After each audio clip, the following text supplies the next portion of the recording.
Bismillahirrahmanirrahim. Assalamualaikum warahmatullahi wabarakatuh. Waalaikumsalam. Berjumpa kembali di kajian serba-serbi Quran selama bulan Ramadan bersama Syekh Ridho Daud. Assalamualaikum Syekh. Waalaikumsalam Maulana. Apa kabar Syekh? Alhamdulillah Maulana. Alhamdulillah. Sehat ya Syekh ya? Alhamdulillah, kaifa haluk? Alhamdulillah. Nah, kita sekarang sudah memasuki episode berapa nih Syekh? Episode ke-20 ya, berarti ya? 20 ya? Betul ya? 20 ya? Saya kira 20. 20, ya betul.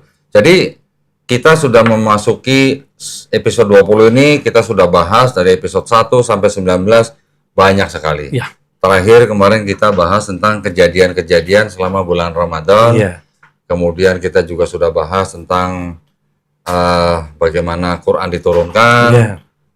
ada qiraat, Ya. kemudian ada juga tentang 7 huruf, ada 7 ahruf, sebab nuzul, seperti itu. ya, asbabun nuzul dan sebagainya. Ya, mudah-mudahan kajian kita yang pendek-pendek, 20 menit, Ya, ya, membawa manfaat ya buat para pemirsa, insya Allah.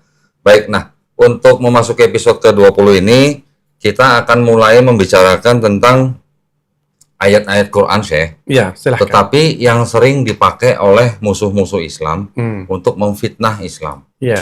Ya, banyak sekali kan ayat-ayat yang kita tahu bahwa dipakai oleh mereka sebagai dalil. Ya, rata-rata dalil untuk menunjukkan atau membuktikan bahwa Isa Al-Masih adalah Allah Subhanahu Wa Taala. Kurang lebih seperti itu. Ya, bahwa Isa Al-Masih adalah Rob gitu. Nah, ya. Ya, betul ya. Betul. Baik, nah kalau begitu tanpa membuang waktu lagi, kita akan langsung mulai ya, Syekh ya. Kita akan mulai membahas satu ayat yang memang sering dipakai oleh misionaris-misionaris untuk diberitahukan kepada orang-orang Islam bahwa ini ada ayat bukti bahwa Isa Al-Masih adalah Rob atau Allah itu sendiri gitu. Ada di Quran surat Ali Imran, Syekh. Surat Ali Imran. Ali Imran ayat ke-45. 45. Ya, mungkin kita bisa sama-sama lihat ya, Syekh ya. Ya. Nah, coba tolong ditampilkan. Nah, ini. Mungkin Syekh kalau mau baca, silakan. أعوذ بالله من الشيطان الرجيم بسم الله الرحمن الرحيم إذ قالت الملائكة يا مريم إن الله يبشرك بكلمة منه اسمه المسيح عيسى بن مريم وجيها في الدنيا والآخرة Nah, ومن المقربين. ya, saya bacakan terjemahannya. Ingatlah ketika malaikat Jibril berkata, "Wahai Maryam, sesungguhnya Allah menyampaikan kabar gembira kepadamu tentang kelahiran anak yang diciptakan dengan kalimat darinya, namanya Isa Al-Masih putra Maryam, seorang terkemuka di dunia dan di akhirat, serta termasuk orang-orang yang didekatkan kepada Allah." Di sini ada kata terkemuka, Syekh. Ya. Ya. Kata terkemuka ini diklaim oleh para musuh Islam. Diklaim para musuh Islam. Ya. Diklaim apa? Bahwa Isa Al-Masih itu adalah orang yang terkemuka di dunia dan akhirat. Jadi mereka akan klaim bahwa tuh lihat bahwa Nabi Isa adalah seorang terkemuka di dunia dan akhirat. Tidak hanya di dunia tapi juga di akhirat. Nah, ada nggak Nabi yang juga terkemuka di dunia dan akhirat di Quran? Mereka klaim Ya. bahwa tidak ada nabi dikasih terkemuka. Selain Nabi Isa Nabi Al-Masih. Nah, itu adalah pertanyaan mereka. Nah, kita bagaimana melihat seperti ini, tuduhan seperti ini? Syekh Ridho Betul. ada, ya. Ya, bismillah walhamdulillah wassalatu wassalamu ala rasulillah amma ba'd. Betul, saya tahu ayat yang kita akan membahas kali ini. Tapi saya mau bertanya Anda dan kamu, itulah pandangan Anda, betul. Bagaimana ayat ini kita akan menjelas dan akan mentafsirkan ayat bagaimana, tapi saya bertanya betul. Karena saya itu bagi saya sesuatu aneh. Bagaimana mereka menggunakan ayat ini terutama wajihan, termuka, biar menjadi Tuhan. Bagaimana? Iya. Bagaimana? Jadi saya dengan logika belum saya memahami, belum saya belajar tafsirkan Al-Azhar. Andainya saya tidak mentafsirkan Al-Azhar. Tapi dengan logika, apa buktinya kata termuka atau seperti ini, bukti bahwa dia Tuhan. Bagaimana? Ya. Saya bertanya Anda. Saya butuh kamu meyakinkan saya dulu. Bagaimana kamu menggunakan kata ini bukti bahwa Nabi Isa alaihi salam yang saya percaya pada kenabian dia Tuhan. Bagaimana? Begini, jadi mereka menggunakan terjemahan, ya, bukan teks asli. Terjemahan bahasa Indonesia. Terjemahan bahasa Indonesia artinya apa? Ya, terkemuka. Di situ kan terkemuka. Terkemuka. Kamu terkemuka. Sudah terkemuka di dunia dan akhirat. Anda terkemuka. Orang, ya betul. Ya, Anda terkemuka di daerah kamu. Saya terkemuka di kampus di daerah saya. Ya. Si fulan terkemuka di daerahnya. Ya. Apa ini artinya? Sebelum kita memasukin detail, kita membahas aja. Ya. Mereka bilang terkemuka Nabi Isa selain di dunia juga di akhirat. Karena terkemuka di dunia dan akhirat berarti dia Tuhan. Ini menurut mereka. Orang yang tidak nabi, tidak rasul, tidak gini akan terkemuka sebelum akan datang aku Allah pada hari kiamat terkemuka. Orang syahid. Orang jahid. Orang syahid. Orang syahid. Yang mati syahid. Syahid. Dia terkemuka benar. Terkemuka prisoner gini dia pada hari. Apa dia orang? Apa dia Tuhan? Bukan. Pelan-pelan. Saya akan mencerita, mentafsir. Tapi saya pelan-pelan sama Anda karena saya betul saat membaca ayat ini. Bagaimana ayat? Saya mencari ayat. Kata apa? Ya betul. Kata apa yang membuat mereka percaya bahwa Nabi Isa dan ayat ini bukti bahwa Nabi Isa Tuhan? Bagaimana? Ya, silahkan. Saya mau tahu pikiran mereka bagaimana. Iya, pikiran mereka. Karena di situ dikatakan Nabi Isa alaihissalam terkemuka selain di dunia juga di akhirat. Itu yang menjadikan bahan atau dasar mereka mengatakan bahwa Nabi Isa alaihissalam itu adalah Tuhan atau Rob. Gitu. Di ketahuan saya, mereka ada orang syahid di sana, tidak tahu nama syahid. Anda yang lebih paham dari itu. Namanya Abu Sifin, yang mempunyai dua pedang, melakukan gini dua pedang di perang, dia naik kuda. Mereka namanya apa? Abu Sifin. Dia orang syahid di budaya orang Nasrani. Saya tidak tahu. Kamu yang mengkoreksiku saya. Mengkoreksikan. Apa dia terkemuka juga. Dia orang terkemuka juga. Apa dia Tuhan? Bukan. Jadi bagaimana? Tapi kalau mentafsirkan ayat, saya tidak butuh tafsir, tapi akan tafsir. Kita tidak butuh tafsir karena udah membukti dari awal, dari membahas dengan sederhana. Sebelum masuk details atau ayat ini sebab turunnya apa ini atau ini, Allah Subhanahu wa taala kasih kita contoh jelek. Contoh sederhana sebelum saya mentafsirkan juga. Di ayat ini disebutkan di halaman sebelah kanan. Yang terakhir. Ayat yang sebelum kiri yang di atas. Oke, jadi kita ada ayat yang di sebelum kanan, ada ayat yang sebelum kanan. Sebelum kanan, yang di sebelah kanan, Zakaria didapat berita gembira, kabar berita gembira bahwa Allah Subhanahu wa taala akan kirimku dia anak. Qala rabbi anna yakunu li ghulamun wa qad balagani al-kibar wa imra'ati 'aqr. Ya Allah, bagaimana saya akan diberi anak padahal saya orang tua, rambut saya putih, istri saya udah tua, tidak bisa hamil lagi. Jawab Allah Subhanahu wa taala apa? Di halaman yang sebelah kanan. Kadzalika Allah yaf'alu ma yasha. Allah Subhanahu wa taala melakukan yang dia mau. Itu tergantung Allah, terserah Allah. Itu jawaban Allah kepada Nabi Zakaria. Sesama pertanyaan ini sebelah kanan di halaman kiri dari Maryam ke Allah saat ketemu berita gembira ini. Dia bagaimana ya Allah? Qalat ya Rabbi anna yakunu li waladun wa qad balagan qala anna yakunu li waladun wa lam yamsasni bashar. Bagaimana ya Allah? Itu pertanyaan Maryam. Bagaimana ya Allah akan dikasih anak padahal saya tidak pernah disentuh laki-laki. Jawab Allah apa? Pertanyaan Zakaria dan jawabnya.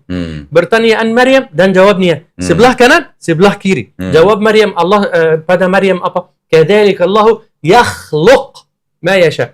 Itu Allah Subhanahu wa taala mencipta yang dia mau. Jadi jawaban Zakaria, Allah melakukan yang dia mau. Jawaban Maryam, Allah juga sama. Mencipta, bukan lakukan. Sama Zakaria, jawab Allah lakukan yang saya mau. Itu tergantung Allah. Jawab Maryam ke Maryam, Allah mencipta. Bukti bahwa di sini beda dari sini, dari sana. Artinya Allah Subhanahu wa taala akan lakukan apa sama Isa? Cipta Maryam. Cipta Isa. Oh, Nabi Isa. Nabi Isa. Oke, ya. Jawab Nabi Isa, jawab Allah, biar saya lebih jelas sama pemirsa mungkin bahasa saya kurang. Jadi saat Zakaria dan Maryam bertanya Allah Subhanahu wa taala, bagaimana ya Allah kita dikasih anak, padahal Zakaria orang tua. Ya. Istrinya tidak bisa kandung lagi. Mandul. Tidak bisa hamil lagi. Ya, mandul namanya. Mandul. Jadi jawab Allah sama Zakaria apa? Itu tergantung saya. Allah yang mengatakan, bersabda. Itu tergantung saya lakukan yang saya mau. Tapi jawab Maryam.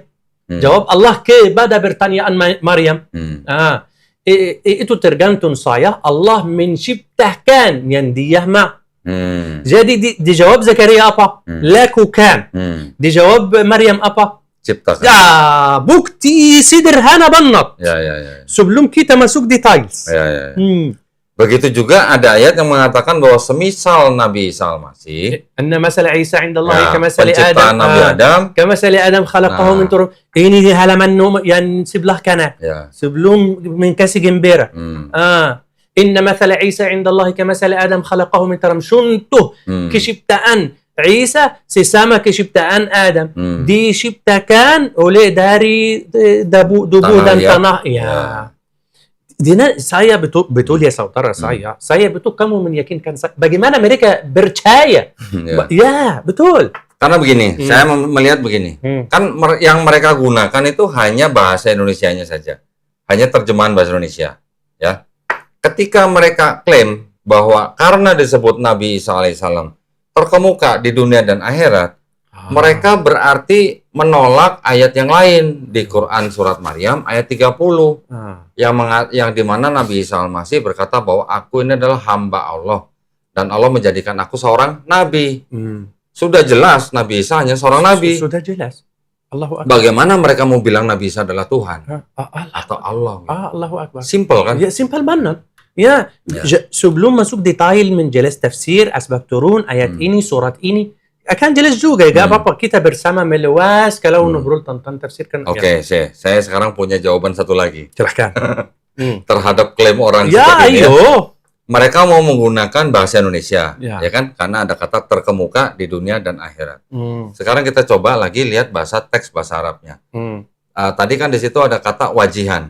Wajihan, terkemuka. Terkemuka, wajihan. Ya. Sekarang kita buka Quran surat 33. Ya. Surat Al-Ahzab ayat 69. Nah, coba kita baca. Mana? Ya ayyuhalladzina amanu. Ya ayyuhalladzina amanu la takunu kalladzina adaw Musa fabarra'ahu Allah mimma qalu wa kana 'indallahi wajiha. Terkemuka. Nabi Musa alaihissalam juga wajihan. Terkemuka. Nah, sama ya. Allahu Akbar. Mungkin di situ terjemahnya terhormat. Ya, bahasa Indonesia jadi terhormat. Kedudukannya terhormat, bukan terkemuka seperti Tapi sebenarnya sama, kurang lebih sama. Sama. Tapi teks aslinya kan sama wajihan. Yang Nabi Isa juga wajihan, yang Nabi Musa juga wajihan. Jadi kalau ada yang bertanya, di mana ayat ya Nabi di Quran yang disebut dengan terkemuka? Jangan pakai terkemukanya dulu. Mungkin mereka berpikir, maaf saya akan mungkin mereka berpikir bahwa Tuhan mereka adalah Nabi Isa dan Nabi Musa. Ya Allah. Ya makanya kita kembalikan ke standar mereka. Ya. Kalau mereka menggunakan kata terkemuka, cek bahasa Arabnya apa. Kalau bahasa Arabnya wajihan, ternyata ada di surat Al-Ahzab ayat 69 Nabi Musa alaihissalam juga disebut wajihan. Apakah teman-teman yang menuduh itu mau menuhankan Nabi Musa juga? Nah, itu pertanyaan kita. Betul. Ya kan? Allah. Ya, dengan sederhana. Iya. Sebelum masuk, saya mau mencerita tentang Ala Imran. Saya mau ingin, tapi dengan, la, betul. Saya baca. Bagaimana ayat ini adalah terkemuka artinya apa? Terkemuka, saya kasih contoh orang yang mati syahid. Dia terkemuka banyak. Iya. Mati syahid sebelum. Orang syahid juga terkemuka ya. Banyak. Ada rombongan Turkumuka juga di zaman di saat itu. Berharap saya dan Anda masuk rombongan ini atau golongan ini. Golongan orang sabirin, was-sabirin, wa basyiris sabirin. As-sabirin itu Turkumuka sampai apa? Biar pemirsa tahu. Pada hari kiamat ada kaum rombongan kelompok dia langsung ke surga. Malaikat yang menjaga Ridwan, nama menjaga surga, malaikat namanya Ridwan. Hei, wahai, mau ke mana? Dia memutus atau melarang kaum ini masuk surga. Tapi kaum ini mengatakan, hei Ridwan, kamu tidak tahu kita siapa? Siapa kamu? Kita as-sabirin. Kalian as-sabirin. Silahkan. Tanpa hitung, tanpa siksa, tanpa menunggu. Rombongan ini, kalangan ini masuk langsung. Turkumuka atau tidak? Iya, betul. Wagihan ayat yang bukti Anda, wow. Wow. Karena kesalahannya bukan dengan Al-Quran, kesalahan terjemahan. Di sini Turkumuka, di sini tuh hormat. Tetapi sama-sama wajihan. Sama wajihan. Jadi lebih otoritatif yang mana? Teks asli atau terjemahan? Ya, betul Allah. Gitu kan? Saya berharap atau saya karena macam lapangan Anda di Mesir tidak ada. Lapangan di Mesir aktivitas Anda di Mesir tidak ada. Oh, maksudnya tidak ada orang yang berdakwah seperti saya begitu di Mesir? Tidak. Oh, tidak ada? Tidak boleh? Tidak boleh. Okay. Dan pada saat yang sama tidak ada dakwah langsung di negara saya. Tidak ada dakwah langsung.